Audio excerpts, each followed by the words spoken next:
evening once again, and welcome to our Thursday edition of Release It, the election edition. Yes, indeed.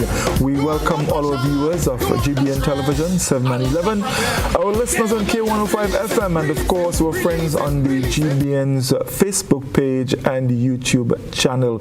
We welcome every one of you. It's a pleasure indeed. This evening we'll be looking at some really interesting information as it relates to the election. We would make some comparisons to previous years and see where we are. Are there any similarities or differences? So we'll be discussing that this evening. This evening, Dr. Panchu is with us as usual, and of course joining us via social media platform, Miss Beverly Sinclair. Of course, well known, she's a journalist. She's also a producer and host of numerous shows, and also a little later on we will be joined by Dr. Wendy Grenade. Dr. Grenade was supposed to be part of the panel, but unfortunately she had committed to a prior engagement before our invitation, and so she was quite disappointed that she couldn't actually make it, but she will be joining us a little later on this evening via the telephone to contribute to our discussion this evening. So we're looking forward to that. So first, let me invite Miss Sinclair. Bev, good evening and welcome back. Very much good evening to you. Oh yeah, you have some background noise coming from me, you know. I have a dog, that's my neighbor, and he likes to bark. So he is currently in one of those moods. But good evening to you, Godfrey. Thank you for this invitation. Very happy to be with you and Dr. Panchu this evening to chat about what's coming up in Grenada in the next few days. Oh, yes, indeed. You notice I said welcome back, and what I meant is, you know, we haven't been in a program together in a while, so I'm just happy to have you back with me in the program. I realize you fire me. Not at all. I could never do that. You know, never. That won't happen at all. Dr. Panchu, good evening and welcome again. Well, thank you, Godfrey. It is really a pleasure to be able to be joined by illustrious people like Beverly and Dr. Grenade, distinguished people. And thank you for having me. I think, you know, this is our third show in this election cycle. And it's refreshing to be able to join with you and to discuss and to add the psychological piece to what we see is happening for this cycle. Yes, indeed. I want to start this evening by talking about social media, and it has become a major part of election in the Caribbean, in the world, I might add, but we keep it to the Caribbean. You know, very, very, very influential. In fact, if you ask me, I think it brings out the best and the worst in us as Caribbean people. When you look at some of the posts on social media, some of the comments, we see some really creative pieces, and it cracks you up. But aside from all of that, there are posts that makes a lot of sense. There are those that have you thinking, and tonight this is one I really want us to look at. In fact, you know, it was done by Dr. Grenade, looking at what is actually happening, and she said early that there are people who are basically analyzing this whole election campaign. And there are those who feel that the mood in Grenada presently is similar to that of 2013 and 2018. On the other side, there are those who feel that the mood is more like the 2003-2008 period. And this evening, I want to engage, or I will be engaging Dr. Panchu and of course Beverly on these two sides of it. To try to make sense of it and see exactly where we are. And I'm sure when Dr. Grenade joins us a little later, we'll get a little more detail from her as to, you know, how she sees this whole thing. So I want to start with Bev first. Bev, our present election mood or climate, What do you make of it? Are you seeing any semblance to the 2013-2018 period or the 2003-2008 period? Let's hear from you, Bev. Your thoughts on it. Every single election is different. And right now, we are in 2022. We are, 20 years removed from the election of 2003. Mm-hmm. And there will be similarities along the political landscape because in many respects, a lot of the players who are there now, a lot of people whose names will be on the ballot, they were also there in 2003. So while those seeking to be elected may have in many respects remained unchanged, the voters, Godfrey, have changed. It's a different generation of people that are coming out to vote on the 23rd of June. And I believe this is one aspect of our politics which we tend to overlook a lot. And we treat our voters like school children, like they're the same every year. And they are not. Every single election cycle brings with it a new crop of voters who have their own ideas, who come with different expectations and different projections, and people who are looking for different things from the politics. You mentioned social media, and right now you have people who are seeking to be elected who are not comfortable with the digital era, but you have a whole generation of people who, that's where they live. You have a digital generation, Godfrey. And you have to be able to connect with this generation if you want to attract them to come and vote. Right across the Caribbean, we have seen numbers dwindle of people going to the polls. It's like the electorate have lost interest in voting. And a major part of the interest which is lost is the interest of going and lining up and casting a ballot. People not interested in voting that way anymore. And so far, the electoral system has not embraced the technology that the new generation of voters are comfortable with and which they use every day. Why do you want to have people who are on social media using that platform to engage and discuss and interact with people every day? But when it comes time to vote, they have to go and line up in a long line in the hot sun, wait for hours to get a piece of paper to go and cast a ballot. Why is it that our electoral systems are still in 2003 when we're asking people to vote in 2022? So there are many things which are different in 2022, while there are many things that remain the same.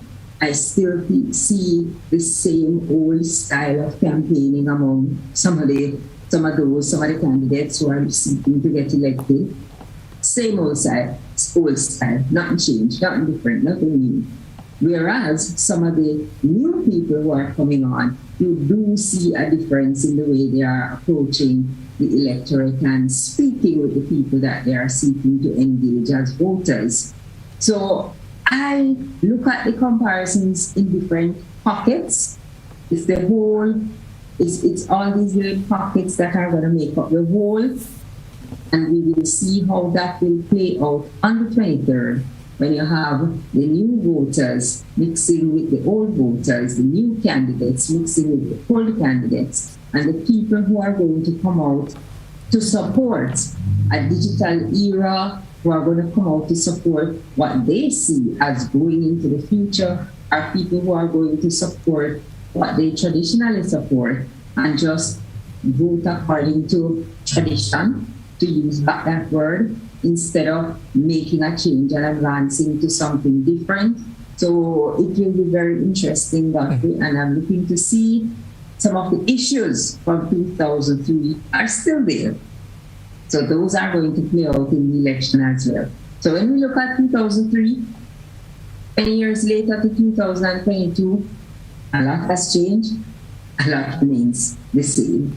All right, thank you, Bev. Thank you. Quite an interesting opening. Dr. Panchu, come in here. You heard the comments from Beverly. Yeah. What's your take? Are you seeing any similarities to the 2003-2008 period as compared to the 2013-2018 period? Okay, well, thank you. This question begs for us to look at it from a variety of ways. First of all, let's look at who is voting in 2020 election. For people who turned 18 in 2003, in 2022, they are now between age 38 and 39. Mm-hmm. That's the youthful population. So in 2022, between 40 and 45% of the people who will vote will be between the ages of 18 and 38. That is very significant. So in 2022, we are having a very youthful population voting. Maybe this is going to be the largest block of youthful voters to consider. Other things, the environment in 2008-2013 period and what is obtained now, I say that there is less of a similarity in terms of the political climate, the developmental climate in Grenada. I think for people who are comparing and thinking that there is a lot of similarities between the 2008-2013 period and 2022 period in terms of the economic landscape, I don't see it. I don't think there is enough. I think, Godfrey, that there is more similarities in 2022 between the period 2013-2018. Okay, thank you, Dr. Panchu. Let's put another twist to it. I am getting the feeling from reading some of the social media posts as it relates to this whole comparison issue. People tend to be making more reference, or they are leaning towards the political parties per se. And I think with that, there is more of a thought pattern to the NDC in that whole comparison issue. And let me just go back. 2003, we saw, coming from the 1999 humiliating defeat of the NDC, losing all 15 seats in Parliament for the first time. Coming to 2003, what was called new blood was injected into the NDC. And so the NDC moved from no seats in Parliament to 7 seats in Parliament, losing that election by a mere 6 votes, so to speak, in Karakou. All right. In 2008, that movement continued, and they won the election 11 seats to 4. Thereafter, that things changed. And let me just stop here for a bit as it relates to that. So the comparison issue, 2003, 2008, with the new injection, new people, younger people coming into the party, it made a difference. Here is the 2022 scenario.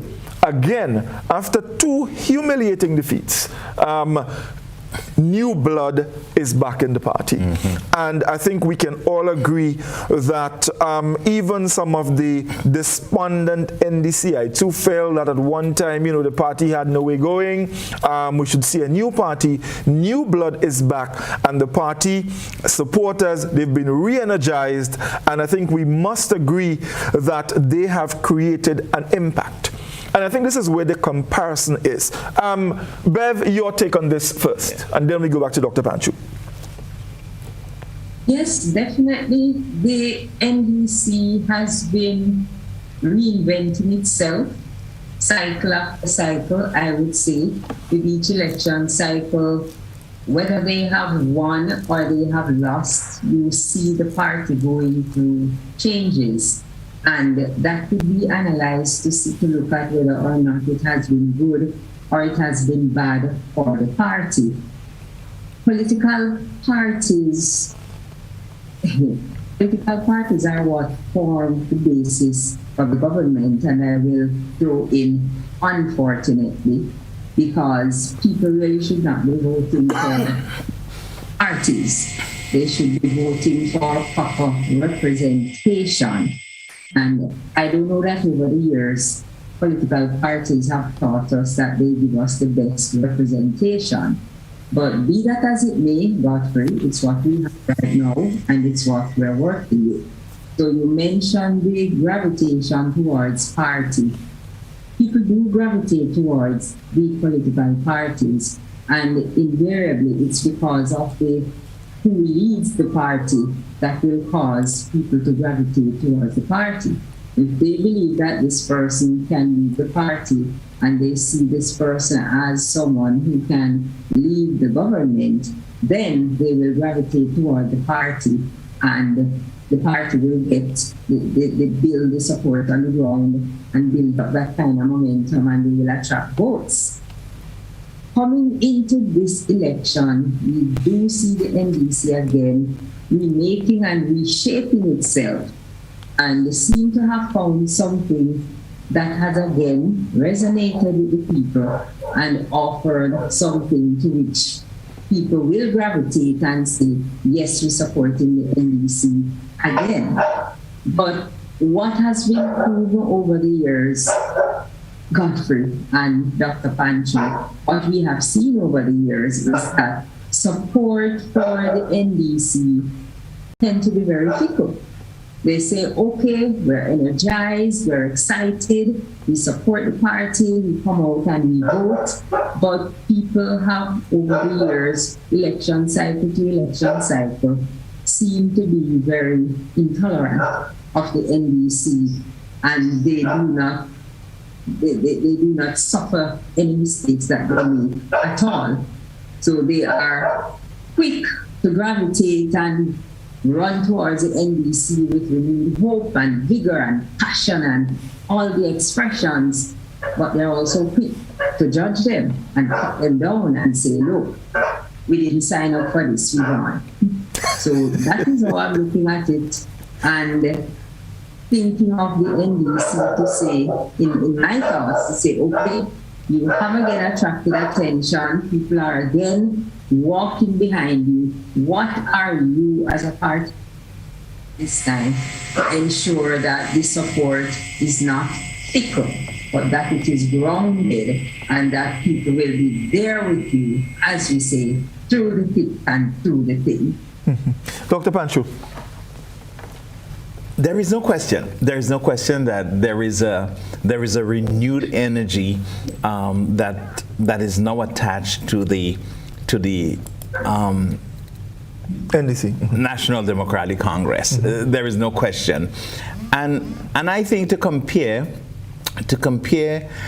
the 2022 brand new faces, and that's very interesting, because in 2008.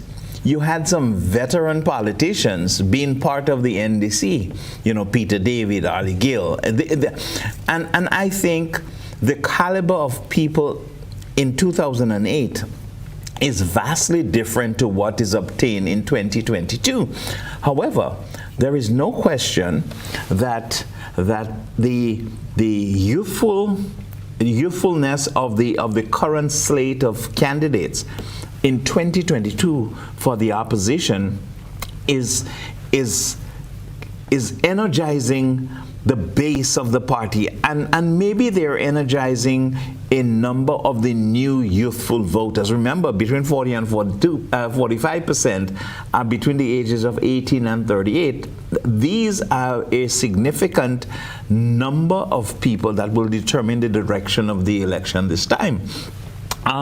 So when you think of the leadership in 2008, I think the leadership of the NDC also captured the sentiment of the cries of Grenadian for a change. And maybe to, I think last week we cannot miss the point made by Willie, okay?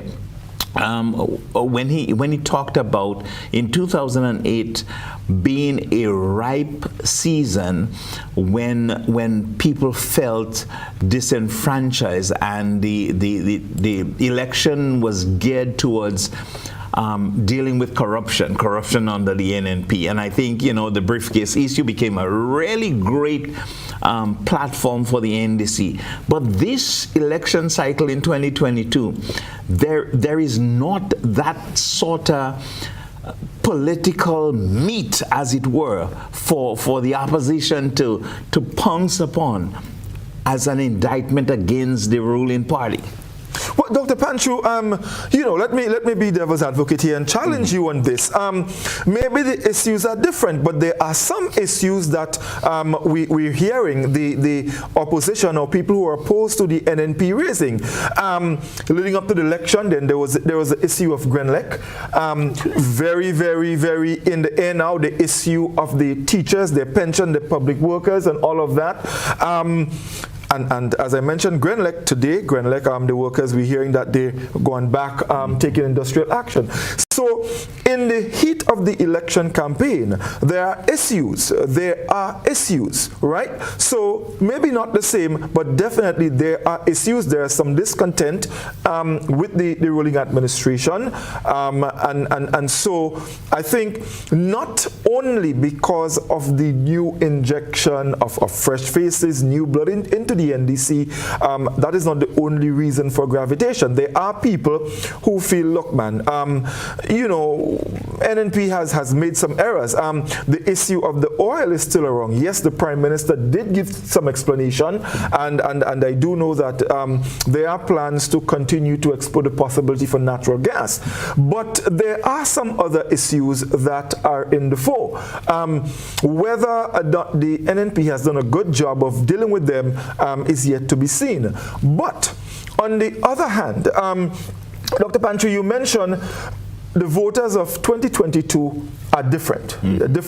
We have a younger population and so on and so forth. But there's also a school of thought that the younger voters, and I'm talking here about voters between 18 or who've just turned 18 who are registered to vote and probably age 30, they are, yes, all hyped about in the campaign and the fetes, the rallies, the shows and all of that, but on election day, do they really go out to vote? I don't know if there are any records or there are any statistics to show that this group of voters really go out to vote. Now, if it's a case where these people, they follow the rallies, the hype and all of that, and they do not go out to vote on election day, which of the parties would be disadvantaged or advantaged by such a situation? Let me start with Bev on this one, and we come back to you, Dr. Panchu.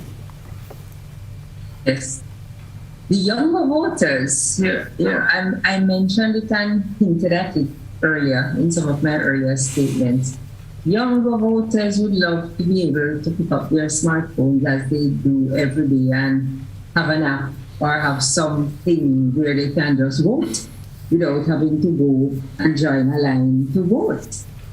Our electoral system has not kept pace with technology. And that is a reflection of the leadership of that process, because it doesn't take anything more than legislation to have certain things in place to embrace the technologies that can make the voting system friendlier to people who want something different. It's not rocket science, Godfrey. That can change. It hasn't changed. The electoral process is the same process which has been used since their days. Nothing changed. So are you saying, Bev, let me just interject. Are you saying that the likelihood of the younger voters going out to vote on election day, there will not be, or in other words, the party should not focus too much on that? No, I am not saying. You should encourage the younger people to go out to vote. The process we have is the process we have. And let me say that it's not that technology has not been infused somewhat into the electoral process, because we do have a system in Grenada for counting and finalizing the ballots, which is technologically driven and it works well. The voting process, however, has not changed. And I am saying we should encourage the young people to go out and vote using the system that we have. I'm saying we could possibly get more of those 18, 19, 20-year-olds to vote if we had different types of technology that allowed for voting, where you could pick up your smartphone and vote from wherever you are, that kind of system. But we have not embraced technology and included it into the voting process to allow people to vote using the technologies that they use every day. So if there was that kind of system, I am suggesting that more, you would be able to capture more young people from that generation, from the digital generation, who would want to vote, because they would use what's available to vote. But definitely, they need to be encouraged to go out and participate in the process, because it is only by choosing the people who will form the administration that you are able to put in place some of the things that you will want. You listen to what's being said on the platforms, and you need to hold people accountable to what they say. And Godfrey, following up on something that you said earlier, that is one of the things in 2022. Some promises were made in the 2018 election, right? And a lot of those promises are yet to come to fruition. And people remember and people talk about it. And that's why I mentioned that a lot of the old style of campaigning and politicking continues, because this is something that has happened year after year after year since independence. When it's coming up to an election, promises are made. After an election, the promises are not kept. And each cycle, the same promises are being made and not kept. But this 2022, people are reacting to that in a very different way. They're talking about it and they're showing it up and saying, look, this was promised, the oil and gas thing, the water thing, the pension thing, all of these things that were put on the table in the last election. None of them have come to fruition. And yet still, they're coming to promise us the same things again. I don't know that those kinds of promises are holding sway with a large part of the voting population today, but I don't see it holding sway at all. Okay. Dr. Pantry, your comments before we go to our first break. You ask about the younger voter, whether or not we think, or I think, they gravitate toward any political party more than the other. Here is what I think, and maybe my thought process is based upon looking analytically at the last 3 election cycles in terms of the numbers and the voting. I believe that the NNP as a party has been able to amass more of the youthful voters in the last 3 election cycles. Even when in 2008 I believe that they won. Okay? Here is what is happening in 2022.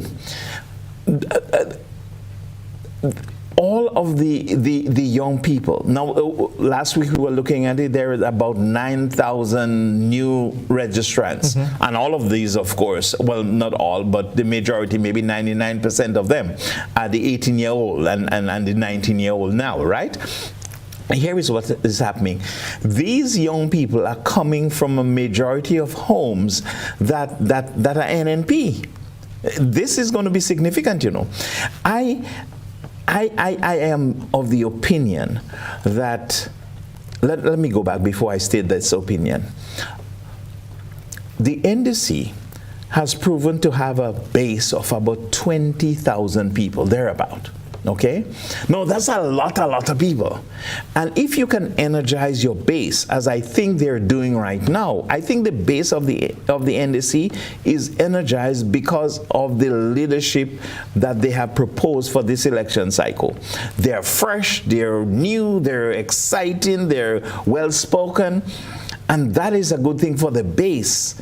Will it translate with convincing the undecided and or people who have been supporters of the new National Party? Will they be able to convince them to come over? That's the question. Okay, thank you, Dr. Panchu. So we'll take a commercial break. When we come back, we hope by then Dr. Grenade can join us, and of course we'll continue the discussion, because I do have quite a number of questions I would like to throw at both Dr. Panchu and Beverly. So stay with us, folks. We'll be back with you in just a moment.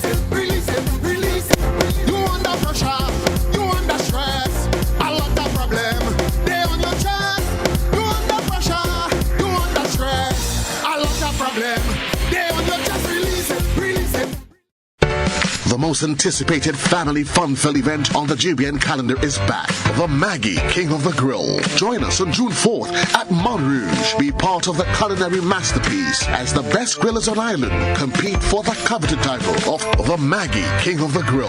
Think you have what it takes? Be part of the action. June 4th. Book your spot. If not, step away from the grill. If you can't handle the heat. Maggie King of the Grill is sponsored by Maggie, Matuk's Barbecue Sauce, Rubis, Dasani Water, Calico Shopping Center, Duty Free Caribbean, Siesta Hotel, Superb Distributors.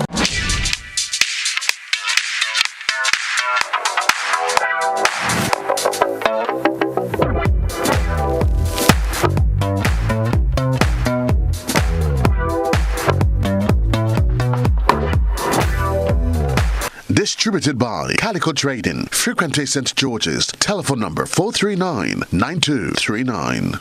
Feel good facts.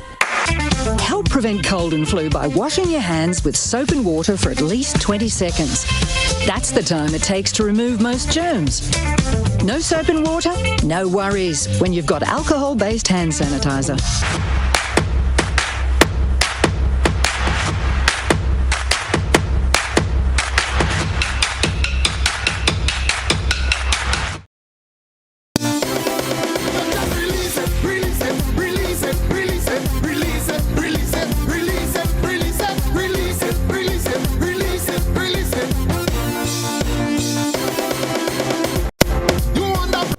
Welcome back, everyone. It's our Thursday evening election edition of Release It. Now, folks, we did promise you that sometime during the program, Dr. Grenade will be joining us. Well, I am happy to inform you that she has joined us. She's on the line, and let's welcome her.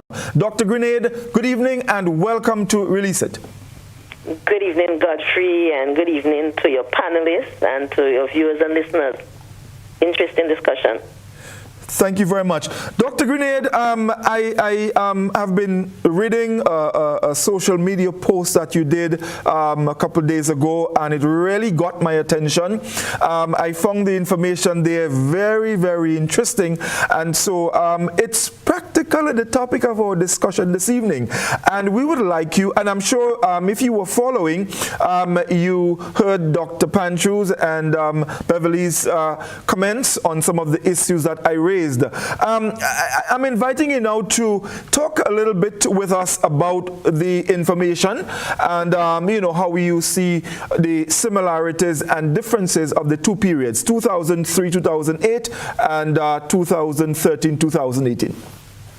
Well, Godfrey, thanks again, but I think I want to go back a bit further. Sure. And I want to frame the general elections beyond elections themselves. Every general election is important, but I think some elections are held at critical moments in a country's political history. And this is one such critical moment. And last week, I really enjoyed listening to the program last week, and William Joseph was making some very important points. Because, on February 7th, 2024, as we all know, we will celebrate Grenada's 50th independence anniversary. Now, if Grenada were to walk into a polling booth, how will Grenada vote? And I'm arguing that this is a very defining election because it's on the eve when we will be celebrating 50 years and going into another 50.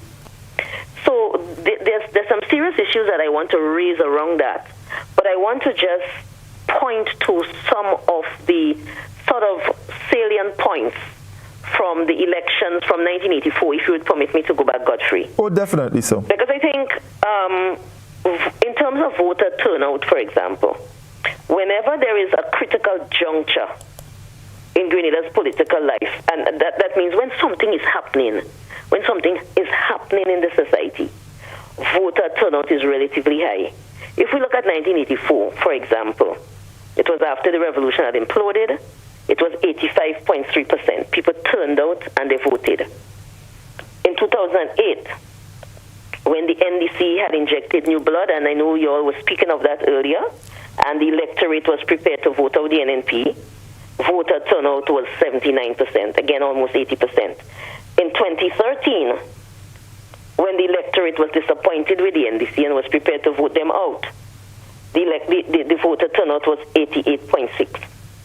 So I'm saying when something is happening, people vote. And to the contrary, when there are high levels of dissatisfaction and discontent and apathy with both mainstream political parties, voter turnout is very low. For example, if we look at 1999 elections, the voter turnout was 56%, the lowest in post-revolutionary Grenada.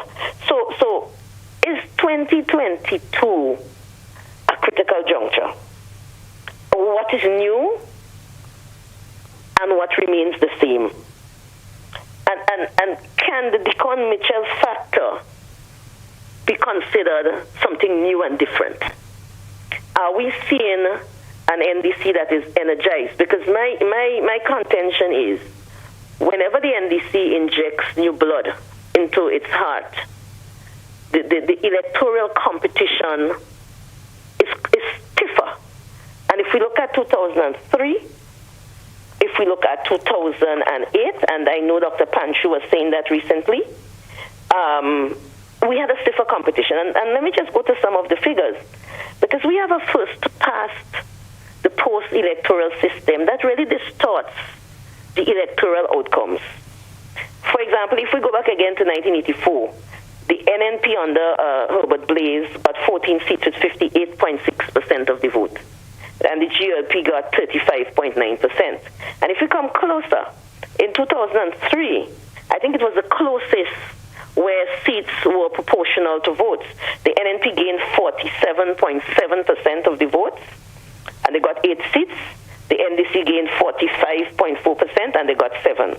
In 2008, the NDC got 11 seats with 51%, while the NNP only got 4 seats with 47.96%. So we have seen how the first past the post system could lead to sort of unjust electoral outcomes. In 2013 and 2018, the NNP got 58.5% of the vote and all 15 seats. The NDC got 40.69%, didn't get a seat. In 2018, 58.91 again for the NNP. The NDC 40.53 without a seat. So when we think about the general elections, we have to think about it in terms of what's happening in the society, but we have to also understand it within the context of the first past the post system. So I want to go back to ask us, are we seeing something different? I think what is different is the campaign. I'm enjoying the campaign, Godfrey. Indeed. Because Beverly is speaking and making a very important point about technology. And, you know, there's a concept called techno-democracy, where we use the social media and you engage, and I'm really enjoying it. The town hall meetings I find very refreshing. I listened to one in PT Matnik last night, and I found it very refreshing in terms of how people understand their own issues, because politics is about people and finding solutions to the problems that people confront. And I think the town hall meetings have injected something new and fresh. But when I think about the 2022 elections, I think it would be a referendum on the two Mitchells. In terms of Dr. Keith Mitchell and his legacy, and Deacon Mitchell as a young, energized, inspirational political leader. And will the Deacon Mitchell factor translate to votes for the NDC that could then matter for seats? We can't predict. We have to wait and see what happens. But something is happening in the society. Something is happening. I think I would not say 2013 and 2018. Every election, as Beverly had said earlier, is different. And I'm happy that Dr. Pantry is bringing in the psychological sort of dimension of this. Every election is different, and I'm seeing in 2022 a new dynamic with respect to the techno-democracy, with respect to renewed leadership in the NDC, because perhaps for the first time, we are seeing leadership in the NDC that you're not seeing a compromised leader, you're not seeing an unwilling leader, and I think this is good for democracy, because in a two-party system, you want two political parties who could compete. And I think we are seeing a competition in the actual campaign. Whether that translates to electoral outcomes that matter, in terms of a more proportional distribution of seats, time will tell. Okay, Dr. Grenade, I want to ask you something. You mentioned the town hall meetings, and it is indeed something very refreshing. It is not something we have seen before in Grenada, so yes, it is refreshing. It is a new addition to the campaign. But my question to you is, as it relates to the town hall meetings and the people who attend, do we have any evidence that the people who attend and the issues that are highlighted in these meetings are highlighted to supporters of the NDC as compared to, let's say, a wide cross-section of the general community where these meetings are held? Well, the truth is, despite the outcome of the general elections, I think this is a new injection into a democratic process, and it is good. I don't think the town hall meetings on their own could be impactful. You still need, because a lot of the elderly, for example, and they vote more than the young people. You have to still go house to house. You still have to knock on doors. There's several pillars, I think, for a political campaign to be successful. I think you need message, you need method. How are you going about with that message? I think the social media campaign has been good, but will it translate to votes? We don't know. The town hall meetings are impactful, but on their own, they're insufficient, because they do not sufficiently reach a broad enough cross-section. It's not everybody that would be able to tune in to a live. How do you then capture some little lady in my village in Marianne who can't tune into a live? You still have to go knock on the doors and bring that personal touch to the campaign. Right. Another question for you, and of course, I would give Dr. Pancho and Beverly the opportunity to ask you any questions that they may want to. Just before I do that, this new style or this new message that the new leader of the NDC is bringing, that whole issue of transformation, non-confrontational, dealing with issues and calling for debates and all of that. How well do you think that is sitting with the Grenadian public? Now, we are not used to that. We are used to the politicians going on the platform and going after each other and all of that. I must say, we have not seen a lot of that. I mean, we've seen some antics, yes, but not a lot of mudslinging, and I'm happy for that. So I'm asking, how do you think that new transformational message will impact the Grenadian people and probably influence how they vote? Well, when we think about the Grenadian people, I know last week you all had a discussion, and we have to think about different demographic groups and different segments of the electorate.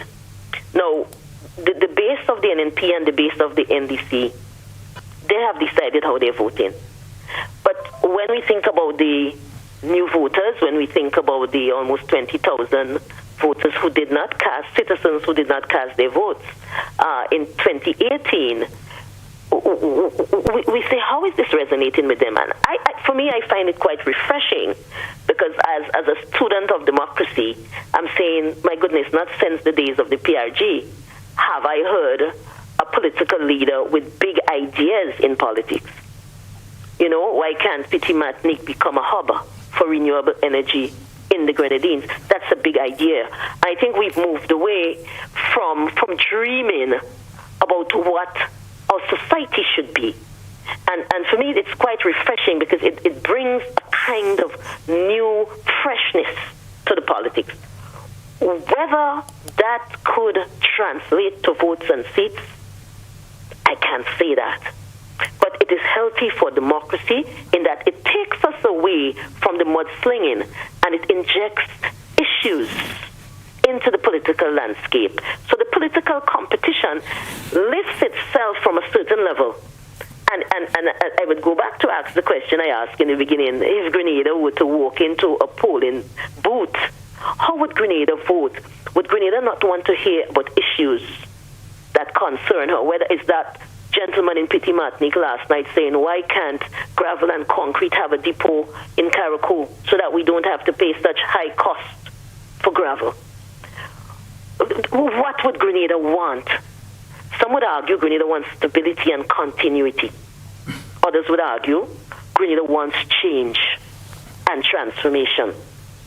And the battle lines are drawn, Godfrey.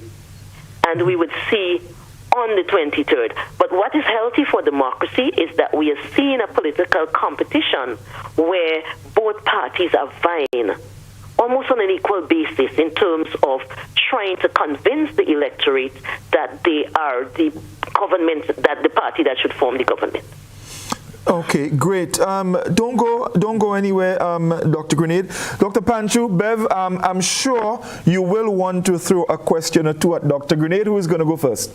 Bev, are you going to go first?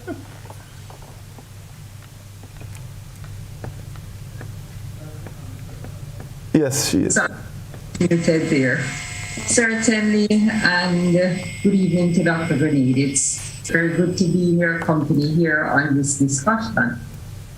You mentioned quite a lot in your discourse about whether asking the question if these things are going to translate to votes. But I ask the question, are the people gravitating to these meetings, whether the town hall or the rally or on the block or wherever the new leader of the NDC is going and the new leadership of the NDC is going, the people who are following these meetings, are they looking for something for which they can vote? The fact that they are excited and it shows in their expressions and their feedback and everything, how much of a bet could we hedge on the fact that they are looking for something which to vote, and they will go out and vote if they see that something which attracts them?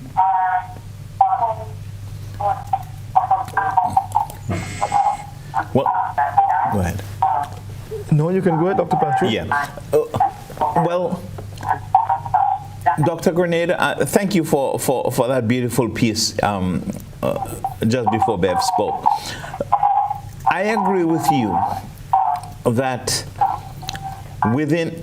during this election cycle, we have had the experience of grand ideas being thrown out, thinking big, going for the goal, as it were. Some great suggestion, and people are making fun because they're talking about pie in the sky sort of dream.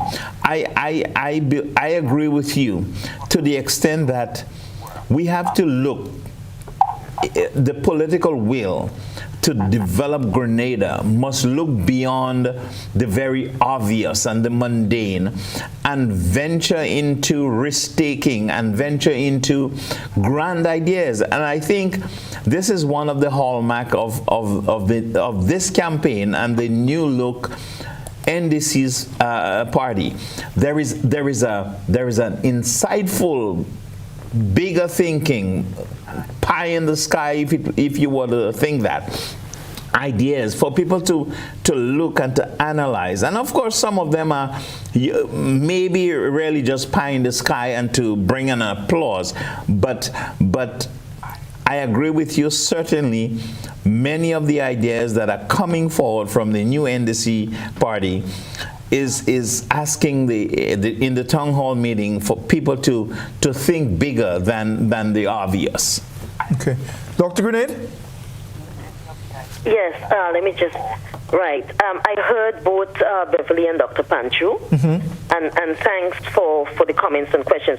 Beverly, whether people would vote, I think leaders have to inspire citizens to become voters. Because, we are citizens first. And if as citizens we are conscious about what our citizenship means, how should we be governed? How should resources be allocated? What do we want from the state? How are we then to become responsible as we vote? And inspiration is what becomes important, both political leaders in particular. Because, in the Caribbean context, leadership is what matters. When you look at elections in other Caribbean countries, it's almost presidential, even as we know we are in parliamentary democracies. So how can political leaders energize and inspire? And I think both political leaders are doing that in terms of their respective bases.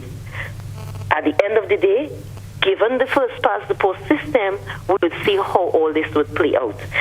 For Dr. Panchu, I am agreeing with you in terms of ideas. Ideas are important in terms of how they're implemented. That becomes important as well.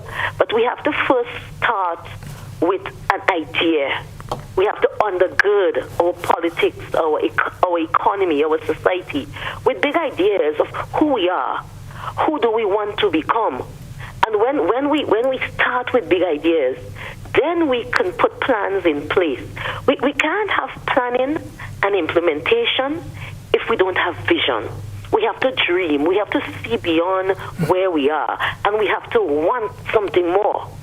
And it's in that wanting something more that we then say, okay, what then is feasible? What then is realistic? How then do we prioritize? And these things become very important in terms of achieving the big ideas that have been put forward. But we need to dream. If we are in fact to fulfill the promise of independence, which is in fact freedom, we have some unfinished business with freedom, and we have to dream. How do we, there's an Indian economist, Amartya Sen, in 1999, he wrote a book, Development as Freedom. And he's arguing that there are some unfreedoms that get in the way of genuine development. Access to health care, poverty, illiteracy, crime, gender injustices. And he says until we deal with unfreedoms, it would be hard for us to attain the level of development that we so deserve. So I think on the eve of our independence, it's important this election becomes very, very defining. Continuity or change? That is the question that Grenada would ask herself if Grenada were to be going into a polling station to cast a vote for herself. Thank you, Dr. Grenade. Another question for you. You mentioned we have to be able to dream. Godfrey, can I? Okay, baby, so go ahead, and then I'll go after. Right. I am glad to hear Dr. Grenade, zeroing on the issue of our independence, because one of the things which certainly does not come up on the election campaign at all is the constitutionality of what we do, how we conduct ourselves in the parliamentary democracy. There are things that we do and continue to do that are against our constitution. And there are things we do that are questionable. There are constitutional issues that need to be addressed and settled by the court to say one way or the other how these things should be handled. Right now, we are on the eve of an election, and there are issues even within the Representation of the People Act, which do not strictly conform to what our Constitution demands of us and to the rights that the Constitution gives to people. And these issues are not usually, never, you don't see them brought out on the campaign trail, where citizens, as Dr. Grenade said, we have to be citizens first. And part of what makes you a citizen, part of what makes you that citizen is knowledge of your Constitution and your rights. What belongs to you as a citizen? What makes you a citizen? Why does holding up? Because one of the things we need to recognize is that the Constitution does even recognize citizens of Grenada when it comes to voting. It recognizes Commonwealth citizens. And there are certain qualifications that you can meet as a Commonwealth citizen, and you come to vote in Grenada. If you meet those qualifications, you can vote here, as you can in most of the other Commonwealth countries that have constitutions that are similar to Grenada's. And as we evolve as a nation and move to the future, our constitutional issues need to be front and center of what we are doing, because we are either going to conform to the Constitution that we have, which we are not doing, or we are going to write a new Constitution, a different Constitution that can better serve the needs of the nation and better serve us as citizens, so that we do not continue to be in breach and to make excuses and justifications for these breaches. Okay, thank you.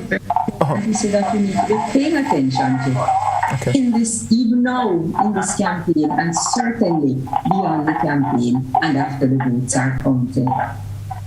Okay, thank you, Bev. Dr. Grenade, you want to comment on this? Yes, I want to. And I really want to commend the NNP government for the process of constitutional reform.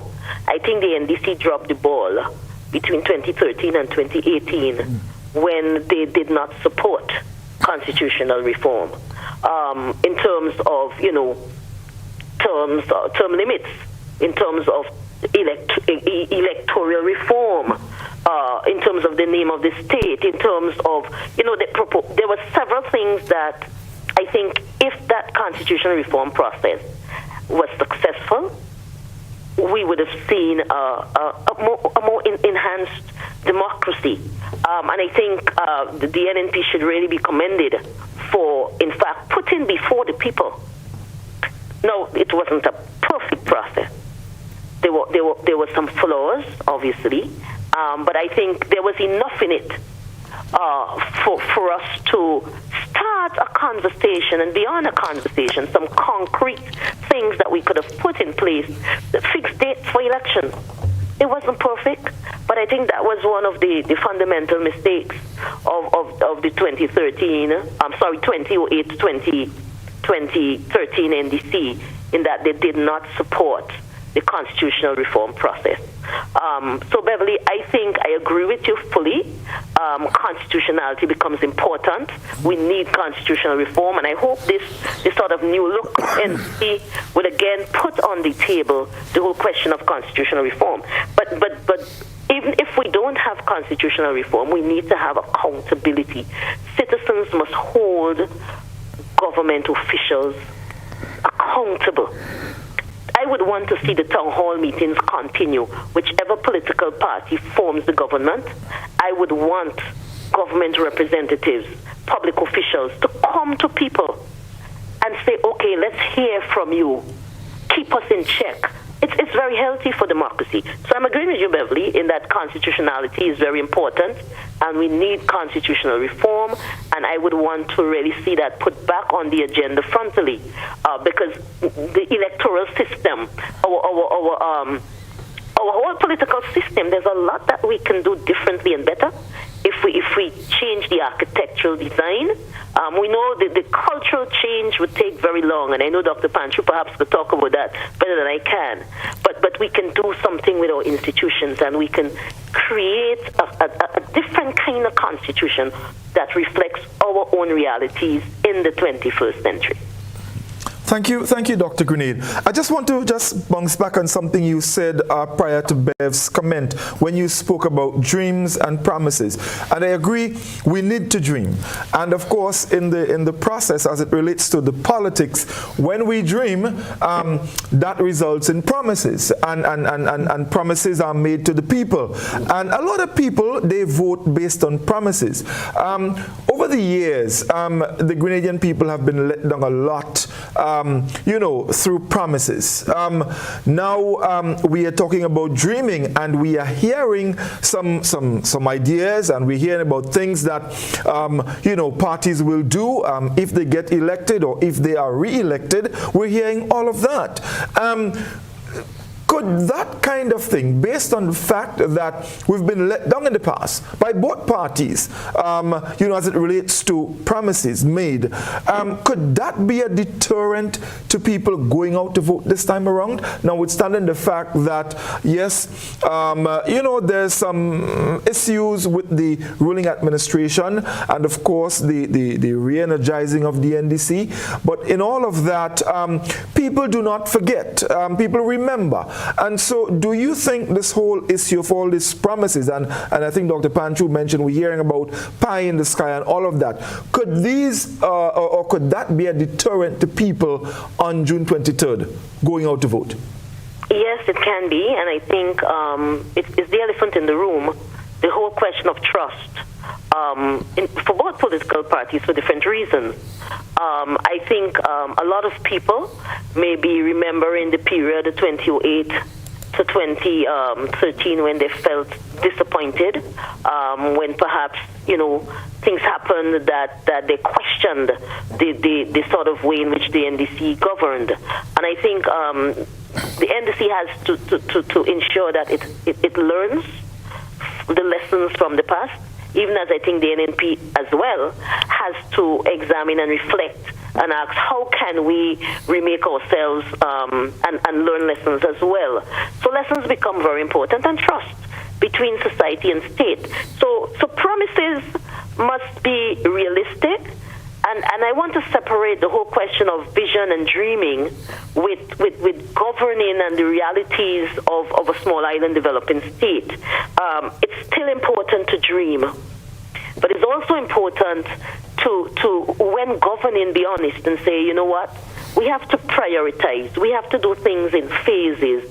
We have to ensure that when we say this is something that we would want to see happen, how then do we break it down? How do we ensure that we are prioritizing in a way that transformation can happen? And I want to say, for example, if the NDC party wins the election and forms the government, I would want to see this one promise become a policy initiative that is implemented and implemented well. Free education at the level of TAMCC. And why am I saying that? If that one policy initiative is implemented, if the economy and if the budgetary allocations are reprioritized, and that can happen. For example, I have a little cousin that is doing CSEC on the same day of election. And I'm saying, what happens to that young man who is 17? If he finishes the school, the secondary school, he's going at 17, and he sits down on the block, what becomes his life chances? If he gets to go to TAMCC and he does building technology, he does electronics, whatever is offered that he can do, it means his life chances are just a little better. Yeah?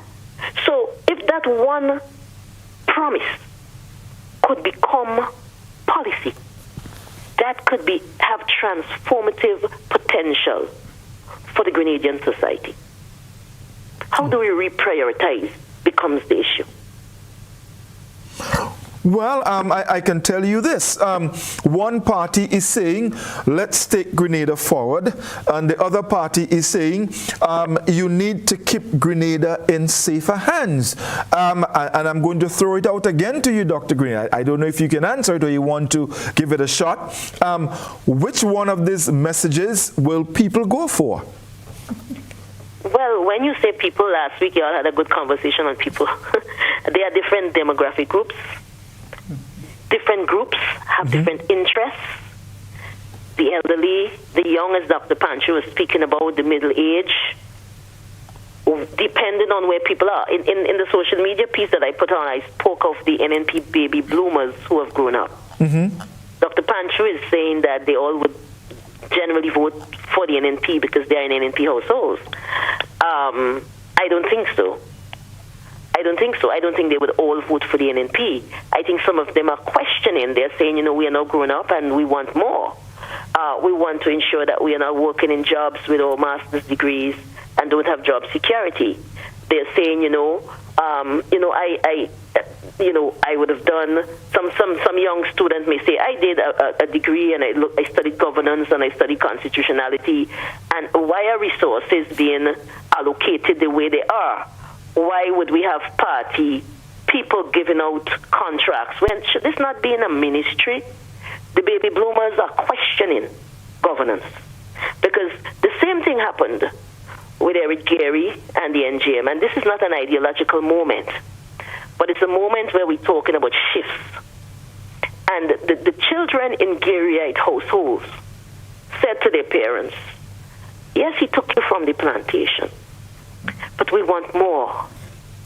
We want better life chances. We want to dream bigger beyond where he took you from. Is that a tendency that would translate to seats and votes? I'm not sure, and I don't think so. But I wouldn't say that every single NNP household would breed NNP children. I think the electorate, and Beverly said it in her opening remarks, every election is different, and there are demographic shifts, there are societal shifts, and we don't yet know. I would really want to do a study after the June 23rd election to see how people voted and why, because we need the research to understand our collective selves much better. Okay, let me throw this out here, and maybe Dr. Pancho or Bev or anyone can take it. There's a school of thought that the youths or the young people that are now eligible to vote may be reminded by their parents or the elders of the experience between the 2008-2013 period. People gave the NDC a mandate. They gave them the support, 11 seats in Parliament, and they were badly disappointed. A reminder of that to people who are now eligible and the young people who are now eligible to vote. How do you think they will take that in contrast to the message of taking Grenada forward? Dr. Pancho, you want to go first, and then Absolutely. we can take Bev and Dr. Grenade? Absolutely. Let me say this. This is a really pertinent question. So I am going to, by extension, continue the conversation as articulated by Dr. Grenade when she introduced a word, a phrase, and a very powerful statement. She talked about trust. Notice what has happened. In 2013, it was about trust. It was, in fact, the NNP at that time did not have to labor or be labored their election machinery and campaign on trust, because there was a recency of the failures of the NDC government. It was recent. In 2018, it was about continuing the progress gained from 2013. Now, in 2022, look at what's happening. A resurging National Democratic Congress, new leadership, energized base, but the NNP has gone back to the trust. the NNP is asking the question, because when the NNP government, the electionary machinery, introduced safer hands, it is saying, you can trust my hands, you can trust me. And notice the emphasis of the NNP campaign. They are bringing back the failures of the 2008-2013 experiences. And I tell you, the human being yearns to be able to trust. You know, you look at the failures of relationships, whether it is casual relationship, peer relationships, or even marriage. When those relationships are fractured, and when it is dissolved, and you look back at the history of it all, very often it is about the trust level that exists or failed to exist in the relationship. And so I think the trust is going to be maybe the strongest catalyst in this election campaign. Which party is able to influence the people, the voting population, on the issue of trust? Can you trust the NNP regime, or can you trust these young, pretty, brilliant faces? Okay, great. Beverly, your comments quickly, and then we'll go to Dr. Grenade. Yes, the issue of trust is absolutely important, and I believe the New National Party, because it has formed the administration for so long, has laid out a litany of things on which they can be judged whether or not they can be trusted. The National Democratic Congress, which is vying for election now, does not have any such history, and their trust is now being measured against their personal lives, what they do in business, what they do among their peers, any skeletons that they may have in their closets. That is where their trust is being measured. So who would have a better advantage? Someone who has been part of an administration where you can ask questions about trust, or someone who is just coming onto the scene, where you can say, okay, what have you been doing? How have you conducted your business? What we see you do, what we have seen you do over the years, is this what you are bringing into governance? So when it comes to the issue of trust, there are two different schools on which these candidates are going to be judged on trust. And one is the legacy that you have laid in government as part of an administration. What have you done with the governance of our country for us to trust you? And over here we have some folks coming. What have you done in your business and in your personal life that we should trust you? Those are the elements on which the trust is going to be judged for this election. Very interesting. Dr. Grenade? Yes, I listened to both of the panelists, and trust is very important. When we think about state-society relations, let's again frame this within political parties and leadership. Let's go beyond 2008. In 1989, we had a new national party when Dr. Mitchell became the founder leader of a new national party. And he took that party and he built it. He built a base and has done well as a political leader. What we are seeing, the NDC never had, in my view, a founder leader. They always had a dual head, whether it was the late George Bizan and Dr. Lexis as you come through. What we are seeing with the Deacon Mitchell factor is a new look NDC with what I am predicting may be a new founder leader. Now, the extent to which the NDC and the thin line it has to walk is the sort of combination of the new and the old NDC. The NDC of 2008, 2013, was that the same NDC of 1990 and 1995?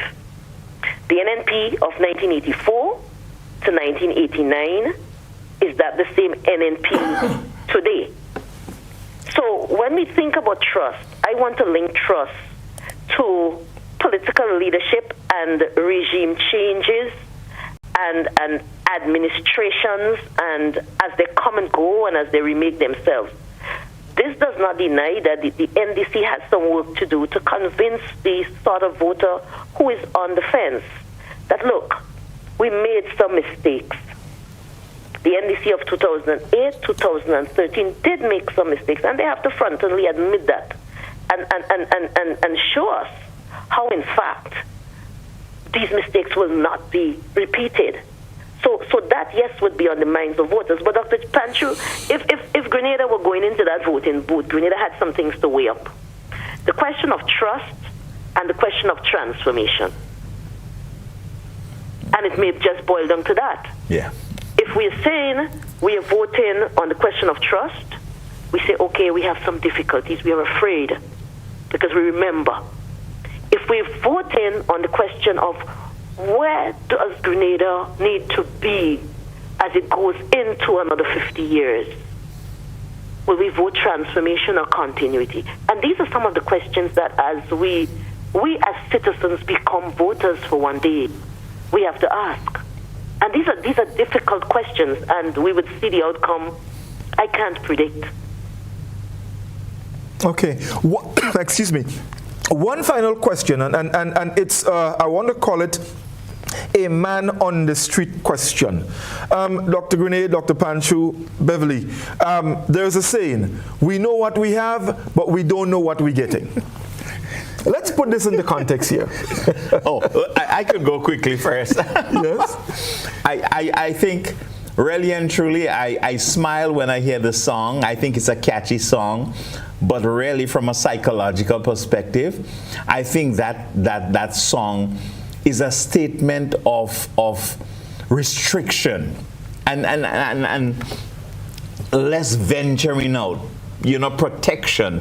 And I think in the political circle in Grenada, we need to think big. We need to look for big ideas to lead our people to refresh our development. And so when you talk about we know what we have, that is status quo kind of a thinking. And for me, I really do not relish in that philosophy. Okay. Yeah. Bev? Absolutely, I do not go for that kind of thinking that you know what you have, you don't know what you're going to get. It's a stagnant thought. It is that you are not thinking ahead, you're not being progressive, you're not looking to improve on the situation that you are in. It says where you are, you don't even necessarily feel good about being there, but you do not have the testosterone, you don't have the backbone, you don't have that gusto to get up and go and search for something better. You probably don't even think within yourself that you deserve anything better. So you're just staying here and I know what I have, I don't know what. Well, you have to go out there and find out what you can get. Explore the opportunities, look for what's out there, and don't just sit there and bury yourself in a hole and say you know what you have. That can't of your existence. So I don't subscribe to that at all.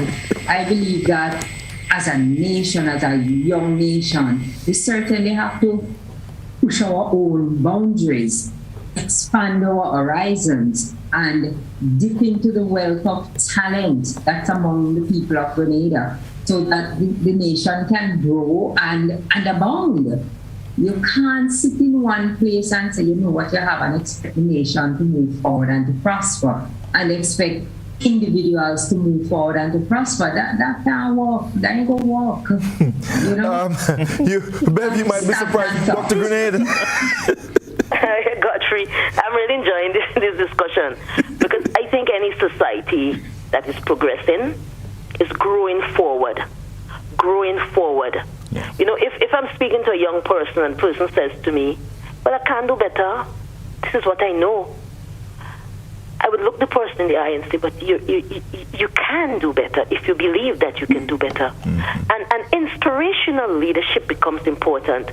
Citizens need leaders to look them in the eyes and say, Poverty is not a natural state.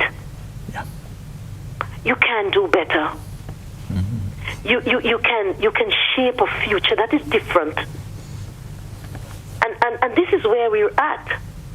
Can we do better? Yes. Have we not come a long way? Yes. And we must give credit to the New National Party because it has been in power from 1995, only interrupted for 4 years. And when we look at our material circumstances, we have come a long way. And we must give credit to them for that and to Dr. Mitchell's leadership. But we still have to ask, what must more look like? What must more look like? And in the 21st century, do we not need more? And which party is best placed to take Grenada into the next frontier of its human and social development?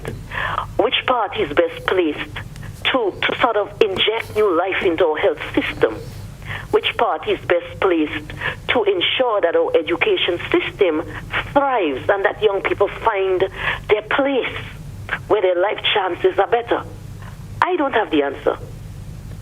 But if Grenada were to walk into a polling division to vote, Grenada would be asking these questions: change or continuity? Dr. Grenade, thank you very much. And we know you have to leave us, but before you leave and we take that final break, we want to give you the opportunity to make some final words and say something to the Grenadian people before you leave us. Well, Godfrey, thank you for giving me this opportunity to join your esteemed panel. And to all of Grenada, these elections are very defining. We are on the eve of our 50th anniversary of independence. And to those of you who may be thinking that you do not care to vote, it's your responsibility to do so. It is your right to do so. Listen to both sides. Weigh up the options. Don't let anybody intimidate you and say to you, oh, you're not supposed to vote this way or you're not supposed to vote the other way. You're a citizen. And you weigh up the options. And you ask yourself, how will Grenada vote?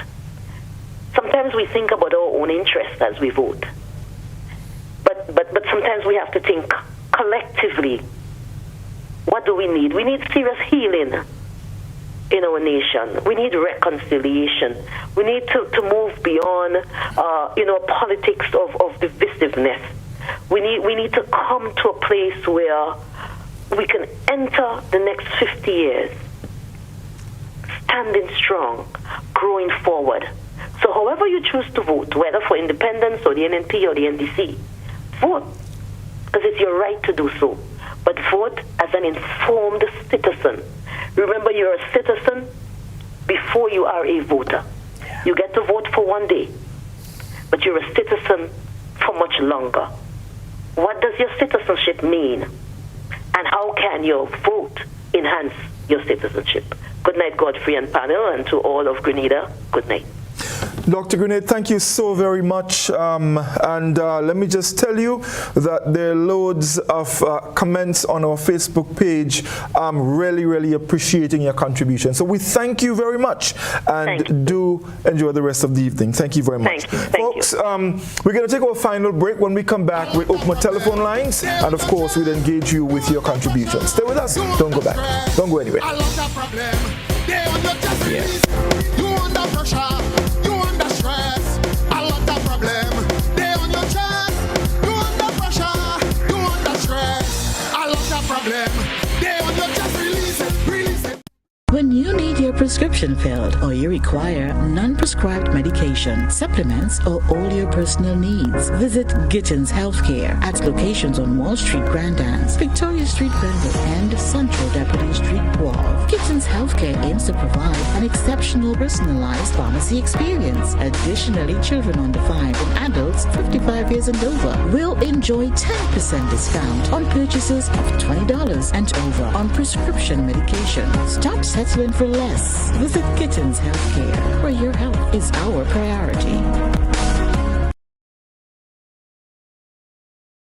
When a loved one passes on, we all need the comfort, support, and guidance of a trusted friend. You can rely on LaCour Brothers Funeral Home. We provide a personalized professional service that exceeds all expectations. Our dedicated staff responds to your every need with the greatest detail, ensuring affordability with a variety of options. Our upgraded state-of-the-art facilities, spacious air-conditioned chapel with live internet streaming, a modern, environmentally safe crematorium, the only of its kind on island, private viewing spaces, large on-site repast center, a modern transportation fleet.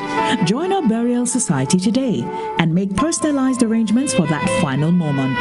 As you prepare to enter your loved one into eternal rest, visit or call LaCour Brothers Funeral Home and select a package that brings added comfort to the entire family. LaCour Brothers Funeral Home and Burial Society, continuing a tradition of excellence.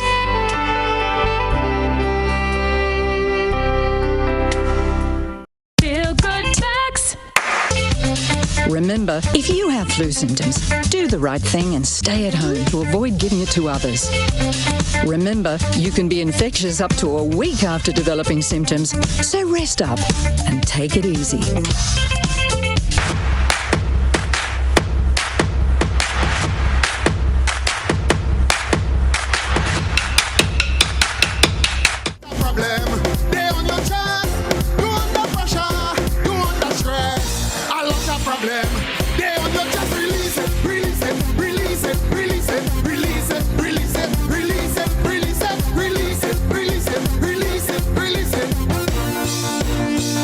Welcome back, everyone.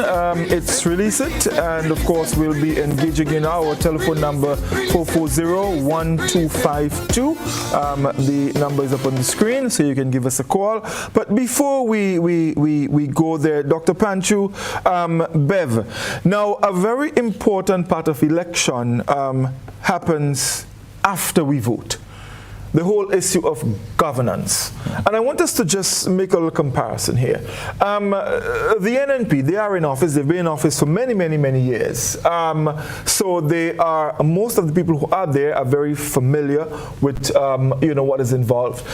Compared to the NDC, we have a crop of completely new people. And one of the issues we've heard a lot been bandied about the NDC, the issue of experience. So the question of governance comes into play. I would like to get your thoughts on it. Bev, we start with you. Okay. Governance is grounded in our Constitution. So I don't know that experience is the most important thing here. The most important thing is for those who are elected to serve to understand that we are supposed to be governed according to the Constitution. The present administration, I must say, and not saying it with no water in my mouth, have breached the Constitution in many, many ways and don't even bother to acknowledge it, just roll right over the Constitution and continues. So I believe that after the votes are counted on the 23rd of June, whichever party forms the administration needs to pick up that Constitution, because the oath of office involves swearing to uphold the Constitution. You cannot uphold something that you're totally foreign to. And those who are elected to serve, those who become members of Parliament, they have a duty to learn and to understand the Constitution and to ensure that we abide with it. Like I said before, until we write a new Constitution that will serve the interests of the country better. So when you talk about governance, put aside experience and let's take up integrity. Integrity of our institutions as laid out in the Constitution. Let us see if we can abide, if we can govern within the law.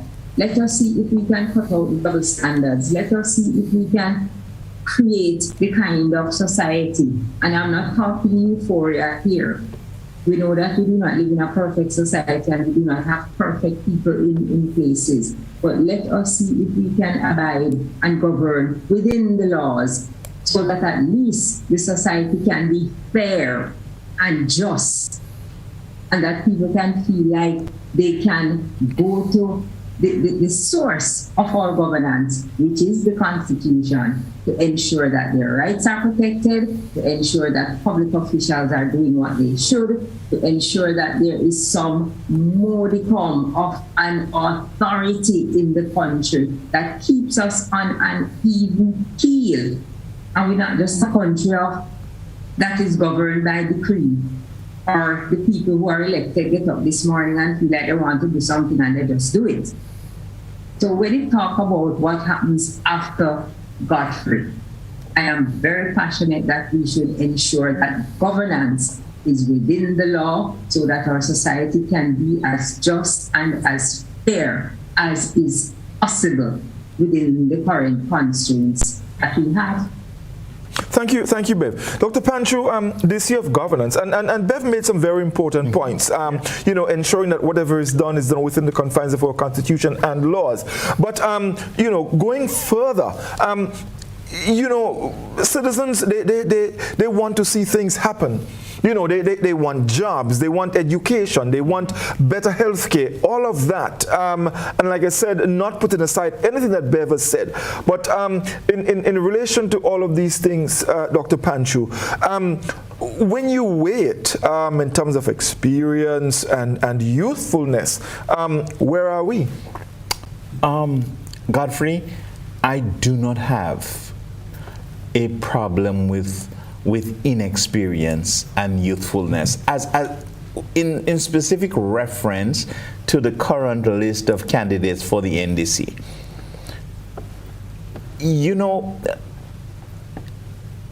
If these young people win this general election, they win their seat, they'll become a minister. But in the ministry, there are technocrats, Godfrey, with the experience, permanent secretaries and advisors and senior program managers in the at the ministerial level that are able to show and to guide in certain areas. But let me say this here: what I really think is important, Godfrey, young, inexperienced, older ones, if you serve with honesty, sincerity, integrity, and a willingness to learn, the experience or the lack of experience at the government level really is not an issue of contention for this general election. Yes, we want people with experience to do certain things. You do not want a first-year dental student to come and do dental surgery, or someone who has been watching the doctor perform surgery, operate on you. No, these are specific skills. But in terms of governing, if you're willing to learn with the available resources that are there, established already in the ministry, you will do well. Mm-hmm. Thank you, Dr. Panchu. Yeah. We have a caller on the line. Let's go to the phone. Caller, good evening. Indeed, good evening, Citizen Augustine, and good evening to Dr. Panchu and Miss Sinclair. I am happy to hear the last two interventions with Dr. Panchu and Miss Sinclair on the issue of experience and otherwise. I'm happy. Seems that we're getting the message. Experience has nothing to do with being in a position for a lengthy time. It has to do with learning from your tenure, correcting mistakes, gaining greater knowledge for the enhancement and movement of things. Very interesting. Now listen to this. I'm sorry Dr. Grenade isn't there because I want to congratulate her because I haven't heard her since after the Constitution reform process. And she made some very, very interesting comments here, which I want to laud and applaud. But something I want to contradict on and to set the record straight. Dr. Grenade, the people of Grenada who voted at the referendum, or referenda, they were both, were deceived. That is why they rejected. The people proposed some of the things you even call, the people proposed term limit. The executive, the cabinet changed it. Pay attention to the names I'm calling. The cabinet Where on earth you hear cabinet making decisions as it relates to Constitution? The people proposed fixed date for election. The cabinet modified it to their own convenience, insulting the people's right. Term limit, and there was another one, proportional representation. The people proposed that. The cabinet rejected it. That is why. Disrespect for the people and truncating their rights as the demos, as the people, as the citizens of this country to make decisions for the future. The cabinet usurped authority that they did not have to know, does not possess. That is why the people rejected these things. So it is time that we stop deceiving the people that we missed an opportunity. No, we didn't miss any opportunity. We did what we had to do because we were deceived. And we had a cabinet attempting to dictate what they want and rejecting totally what the people of this here country. When I say the people are meticulous, those who voted. Have a nice evening, please. Thank you very much indeed, caller. Thank you much indeed. All right, Dr. Panchu, Bev, we spoke earlier of young people, but before we take that, let's go back to the telephone. Good evening, caller.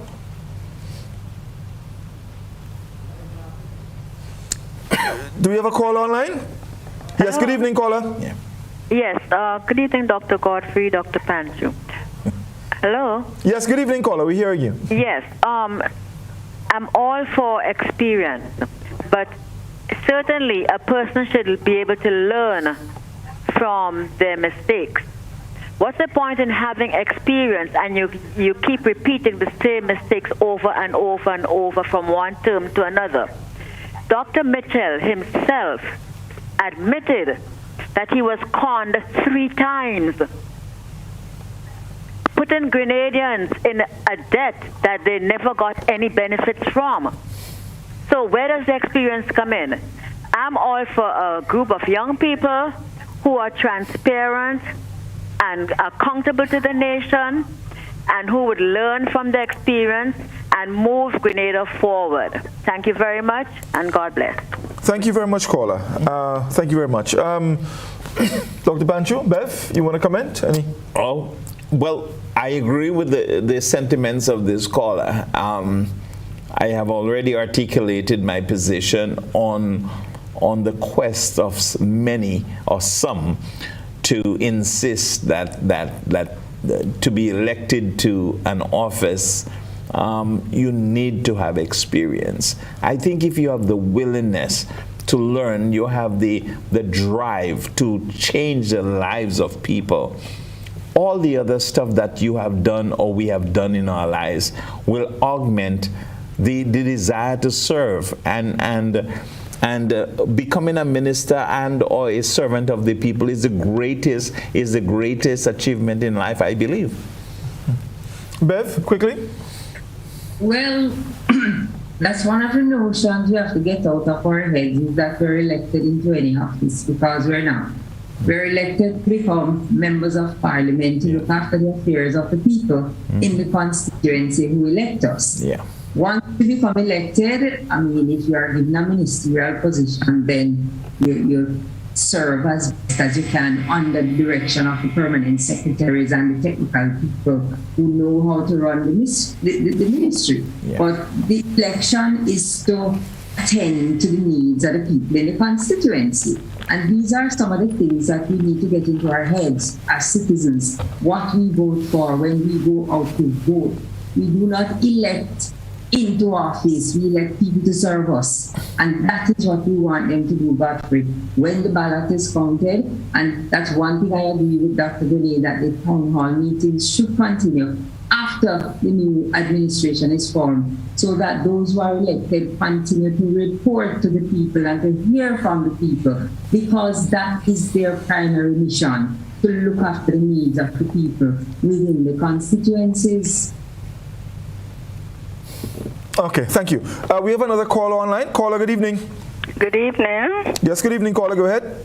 Yes, I would like the young people to be given a chance, because Emmeline Pierre was once young, Kindra is young, and there are many young people in the NNP government. So the young people in NDC, just give them a chance to see what they could do. Okay, thank you very much, caller. Very interesting, but you know, when it's put that way, Dr. Pancho and Bev, I have to ask the question: should elections be about giving someone a chance, or electing a group of people that we feel confident can take our country to the next level?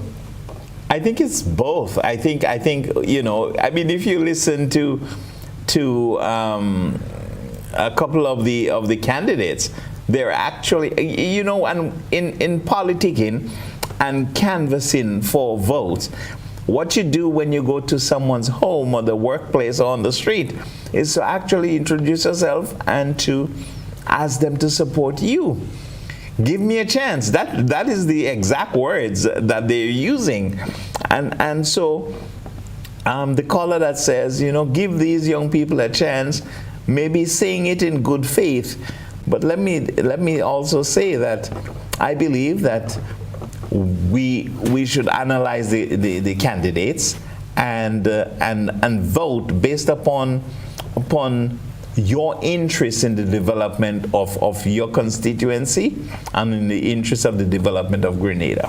Okay, let's go back to the telephone quickly. Good evening, caller.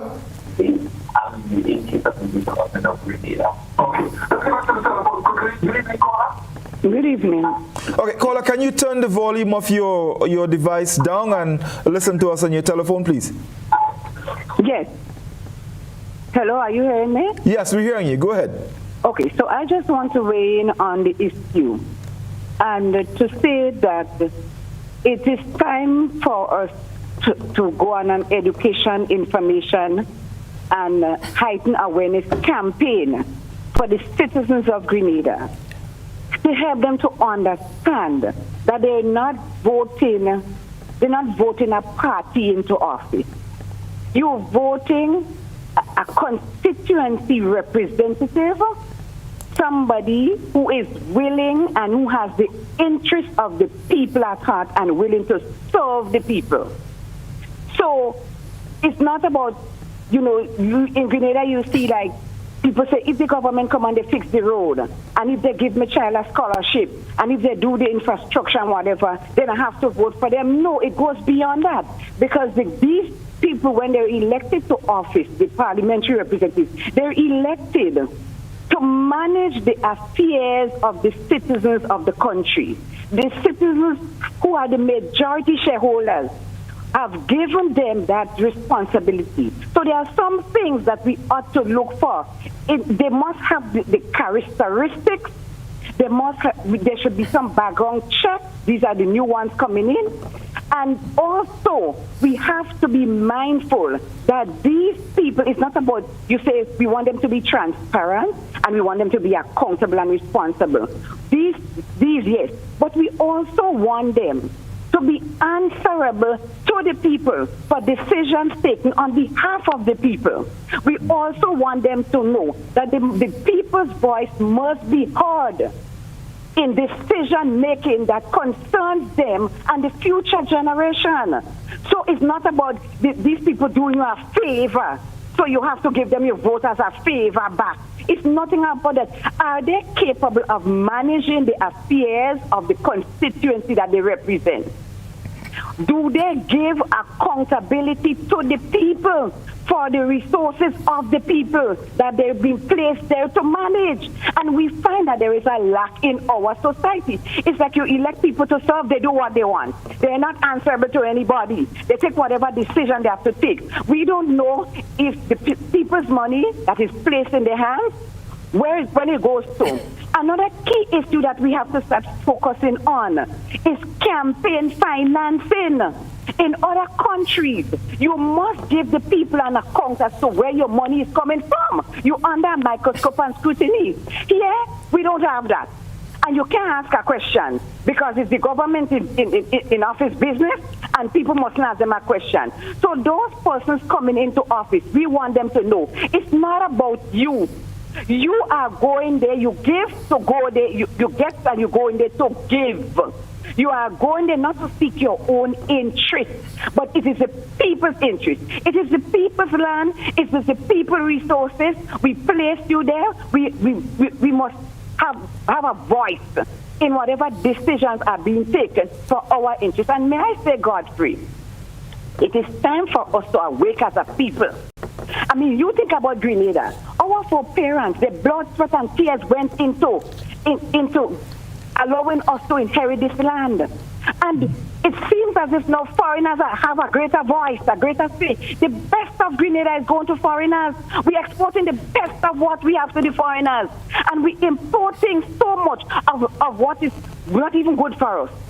Can you imagine that over the last 15, 30 years, look around and tell me what meaningful and serious development has taken place in this country? I mean, all what we have, we don't have an industry.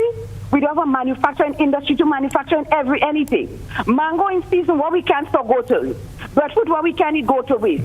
We don't have anything to say we're going to preserve, we're going to dry, we're going to whatever. We ask the Japanese to give us what? A fish market. What is a fish market for? It is for just catching fish, icing it, and selling it. Nobody's thinking that we need to have a fish processing plant. Okay, caller, thank you. I'm sorry I have to butt in here, but we're almost close to wrap up time, and we want to be able to get at least another 2 calls. But I really value your contribution. Thank you very much, Dr. Pancho. Bev, there's something she mentioned that got my attention very quickly. People must have a voice. Could that be our responsibility and not government? Because I've said it before, it's something I say a lot. We vote and we go home. Yeah. We vote and then we just leave it up to government to do what they want. Are we playing our role in ensuring that government hear us? Quickly, before we take the other call. Let's start with Bev. Yes, go ahead. That's why I give full support to what Citizen Rollo said when he called in, because this deception that we went through, which we call referendum process, we should never subject our citizens to that again. For us to have a voice, we have to get our constitution working. People, we don't just want to have a voice because we can go out on the street and make noise. We want to know that that voice is rooted in something that we can demand and that we can have. So we don't need to try to deceive people into doing what certain people want. We need to be authentic, we need to be accountable, and we absolutely need to listen to the people when they speak. And I will continue to say on this program and off this program, we need to have a constitution that works for the people so that our voices can be heard. Thank you. Dr. Pancho, quickly. Godfrey, for those of us who have good memories, after the 1995 general election in which the NNP won, Dr. Mitchell embarked on a program he called Face to Face. You remember that program? Yes. And that was giving an account of himself and his party's work to the public. And that has died out. But I agree with you, there is a need for the voters to be represented not just every 4 or 5 years, but every single day of the period in which they have elected a representative. We need to hold them responsible. We need to be able to ask questions and get answers. Thank you, Dr. Pancho. We have a final call on the line. Caller, good evening. Yeah, good evening. Yes, thank you. Go ahead, please. All right. Yes, in 1989, the NNP had an experienced leader called Herbert Blaze. He was 71 years old. And they decided to kick him out because he was too old and put a 46-year-old leader called Dr. Keith Mitchell. Now Dr. Keith Mitchell is 75 years old. Are they going to say that he is too old? Let him get a younger leader? In those days, they were not saying experience. Herbert Blaze have experience, so let him stay. They were saying he was too old. And they kicked him out. The NNP kicked him out in 1989. and put a young leader 46 years old. Now they have a leader who is 75 years old, 4 years older than Hubert Blaze. What are they going to do? Thank you very much, caller. I don't think it's what they're going to do, what they're going to say. They're already saying it. They're asking for Dr. Mitchell to go home. And I think Dr. Mitchell, in fairness, has agreed to go home. Yeah. He's just asked for one for the road. One for the road. He's going home. Yes, indeed. Yeah, there's the question. That was our last call. It's almost wrap-up time. So I definitely want to say thanks to Bev. Thank you very much for accepting the invitation to be on the program. It was really wonderful. Dr. Panchu, thank you as always. It's always a pleasure having you. And of course, we want to say a very special thank you to Dr. Wendy Grenade, who contributed significantly to the program. We thank all our callers.